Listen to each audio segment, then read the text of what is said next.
Praise the lord. దేవుని ఘనమైన నామమునకు మహిమ కలుగునుగాక. ప్రభు పేరట మీ అందరికీ హృదయపూర్వక వందనాలు. ఈ ఉదయకాలము దేవుని వాక్యాన్ని విందాం. కీర్తనల గ్రంథము 8వ కీర్తన 3-4 భాగాలు చదువుకుందాం. నీ చేతి పని అయిన నీ ఆకాశములను, నీవు కలగజేసిన చంద్ర నక్షత్రములను నేను చూడగా, నీవు మనుష్యుణ్ణి జ్ఞాపకము చేసుకున్నట్టుకు వాడే పాటివాడు. ప్రియులరా, భక్తుడైన దావీదు దేవాది దేవుని యొక్క మహిమను గురించి వర్ణిస్తున్నాడు. దేవుని యొక్క నామము ఎంత అద్భుతమైనది, ఉన్నతమైనది, ఎంత ప్రభావము కలిగినది అని వర్ణిస్తూ దేవుని యొక్క చేతి పనిని గురించి ఆయన సెలవిస్తున్నాడు.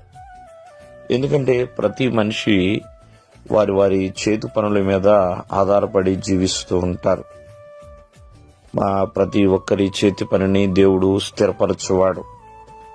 కానీ వారి యొక్క చేతి పనులను బట్టి వారు ఆర్థికముగాను లేకపోతే సామాజికంగాను వారు అభివృద్ధి పొందుతూ ఉంటారు.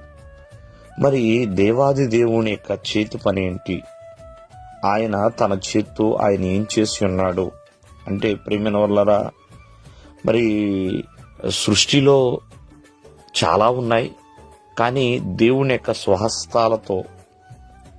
దేవుని స్వహస్తాలతో నిర్మించబడిన వ్యక్తి మానవుడండి. మానవుడు మరి దేవుని చేతి పని అయిన ఆకాశములు కావచ్చు, సూర్యచంద్ర నక్షత్రాలు కావచ్చు, ప్రియమైన వాళ్ళరా, ఈ సృష్టిలో సమస్తము దేవుని కలగజేసినవే. మరి మనిషి కూడా దేవుడు కలగజేసిందే. మరి మనుషుని యొక్క జీవితం చాలా విలువైంది. మరి ఆయన చేతి పని అనేది చాలా అద్భుతమైనదండి. ఈ రోజున ఒక మానవుడిని ఎన్నో కోట్ల కణములు ఉన్నాయి. ఇవన్నీ కూడా ఎవరు నిర్మించారు, ఎవరు సృష్టించారు అని, ఎవరు పెట్టి ఉన్నారు అనేది జాగ్రత్తగా ఆలకిస్తే, ప్రియమైన వల్లరా, ఇదంతా చాలా చాలా వండర్గా కనపడుతుంది. మనం ఊహించలేం. అందుకనే భక్తుడైన దావీదు అంటూ ఉంటాడు, అయ్యా, నువ్వు మనుషుని నిర్మించిన రీతి నాకు భయమును ఆశ్చర్యమును కలగజేస్తుందని. కావున దేవుని చేతి పనిని బట్టి మనము జాగ్రత్తగా ఆలకించి ఆ దేవుణ్ణి స్తుతించేవారిగా ఉండాలి, దేవుణ్ణి గణపరిచేవారిగా ఉండాలి. చాలా మంది దేవుడే లేడని చెప్తూ ఉంటారు. ప్రియమైన వాళ్ళ, దేవుడు లేకపోతే ఆకాశం ఎక్కడి నుంచి వచ్చింది, వర్షాలు ఎక్కడి నుంచి వస్తున్నాయి, ఈ భూమి ఎలా వచ్చింది అనేది కూడా ఒకసారి ఆలోచన చేయాలండి. కావున దేవుని యొక్క చేతి పని సామాన్యమైనది కాదు, అసామాన్యమైనదండి. కావున అది ఎంతో అద్భుతమైనది. ప్రియమైన వాళ్ళరా, ఒకసారి ఆలోచించండి.